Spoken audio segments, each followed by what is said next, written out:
नमस्कार। आज हम एक कहानी सुनने वाले हैं, हिम्मत की कहानी।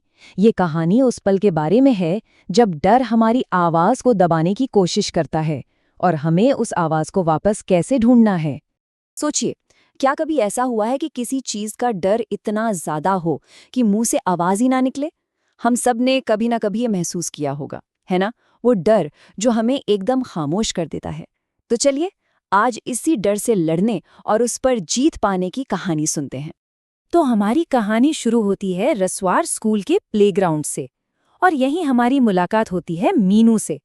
मीनू 7वीं क्लास में पढ़ती है, पर आजकल वो कुछ खोई खोई सी, थोड़ी उदास रहने लगी है। सीन कुछ ऐसा है कि लंच ब्रेक का टाइम है। स्कूल के सारे बच्चे खेल कूद रहे हैं, मस्ती कर रहे हैं, लेकिन मीनू, वो एक बरगद के पेड़ के नीचे चुपचाप अकेली बैठी है। तभी उसकी एक सीनियर 9वीं क्लास की राधा उसके पास आती है।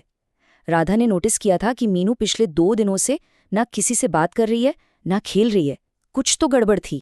राधा जब उससे प्यार से पूछती है, क्या हुआ, तो मीनू की आंखों में आंसू आ जाते हैं। वो पहले तो बहुत हिचकिचाती है, कुछ बोल नहीं पाती, लेकिन फिर वो हिम्मत जुटाकर राधा को सब बता देती है। वो बताती है कि कैसे स्कूल से घर जाते वक्त एक आदमी उसे गलत तरीके से छूने की कोशिश करता है और उसे धमकी भी देता है कि अगर किसी को बताया तो अच्छा नहीं होगा। और बस यहीं से कहानी एक नया मोड़ लेती है, डर से हिम्मत की तरफ। क्योंकि राधा वो सिर्फ एक अच्छी दोस्त बनकर नहीं सुनती, वो एक बहुत ही समझदार और जानकार साथी साबित होती है। राधा का पहला रिएक्शन देखिए। वो मीनू को ये नहीं कहती कि तुमने बताया क्यों नहीं, नहीं, वो सबसे पहले उसे दिलासा देती है। वो कहती है, मीनू, डरना बंद करो, इसमें तुम्हारी बिल्कुल कोई गलती नहीं है।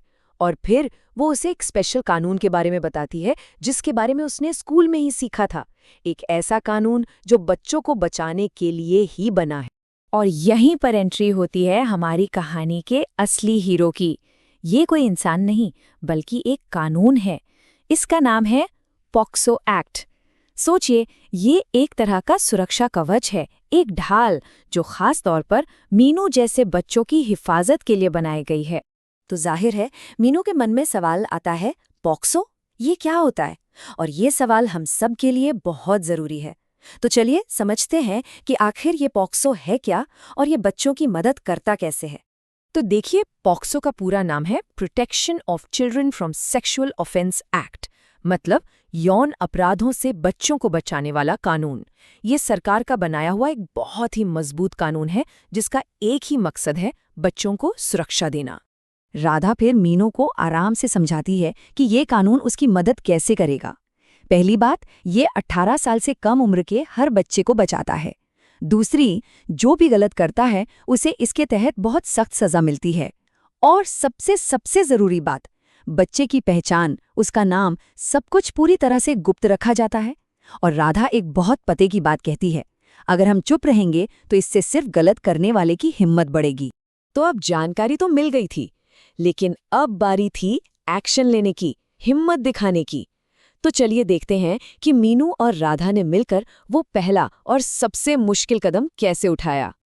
अगले ही दिन राधा मीनू को लेकर अपनी एक भरोसेमंद टीचर के पास जाती है और उन्हें सब कुछ शुरू से लेकर आखिर तक सच सच बता देती है। और पता है अच्छी बात क्या हुई? टीचर ने उनकी बात को बहुत ध्यान से सुना, उसे गंभीरता से लिया और उन्हें पूरा भरोसा दिलाया। और फिर देखिए, जब सिस्टम सही से काम करता है तो कितनी जल्दी एक्शन होता है। स्कूल ने फौरन पुलिस और चाइल्ड हेल्पलाइन को इन्फॉर्म किया और वो आदमी पकड़ा गया। ये इस बात का सबसे बड़ा सबूत है कि सही समय पर आवाज उठाना कितना ज्यादा जरूरी है और उसका नतीजा कितना अच्छा हो सकता है। और हाँ, एक नंबर जो हम सबको याद रखना चाहिए, 1098। 1098 ये चाइल्ड हेल्पलाइन नंबर है, एक ऐसा फोन नंबर जो बच्चों की मदद के लिए 24 घंटे काम करता है। ये बहुत जरूरी है। अब ये जो पूरा किस्सा था, ये सिर्फ मीनू की कहानी नहीं रह गया था, ये पूरे स्कूल के लिए एक बहुत बड़ा सबक बन चुका था। तो स्कूल के जो हेडमास्टर थे, उन्होंने इस मौके को हाथ से जाने नहीं दिया और सभी बच्चों को एक साथ एक बहुत जरूरी मैसेज देने का फैसला किया। अगले दिन स्कूल की असेंबली में हेडमास्टर साहब ने सारे बच्चों से बात की। उन्होंने एक बहुत ही पावरफुल और सीधी सी बात कही। उन्होंने कहा, बच्चों, एक बात हमेशा याद रखना, आपका शरीर सिर्फ आपका है। और उन्होंने बच्चों को 3 बहुत ही आसान से स्टेप्स सिखाए, एक सेफ्टी रूल की तरह। पहला, अगर कोई भी बैट टच करे तो जोर से चिल्लाकर नहीं बोलो। दूसरा, फौरन वहां से भाग जाओ। और तीसरा, भागकर किसी ऐसे बड़े के पास जाओ जिस पर पूरा भरोसा हो और उसे सब कुछ बता दो। और उन्होंने ये भी याद दिलाया कि पॉक्सो एक्ट हम सबकी ढाल है। और अब आते हैं इस कहानी के सबसे खूबसूरत हिस्से पर। आज की तारीख में मीनू बिना किसी डर के सिर उठाकर स्कूल जाती है। वो जो कल तक डरी हुई थी, आज एक हीरो बन गई है। वो और राधा दोनों मिलकर अब स्कूल के दूसरे बच्चों को भी उनके अधिकारों के बारे में बताते हैं, उन्हें जागरूक करते हैं। तो इस पूरे कहानी से जो सबसे बड़ी बात सीखने को मिलती है, वो क्या है? वो ये है कि सुरक्षा का रास्ता चुप्पी से नहीं बल्कि आवाज उठाने से शुरू होता है। चुप्पी तोड़ना ही सेफ्टी की तरफ पहला कदम है।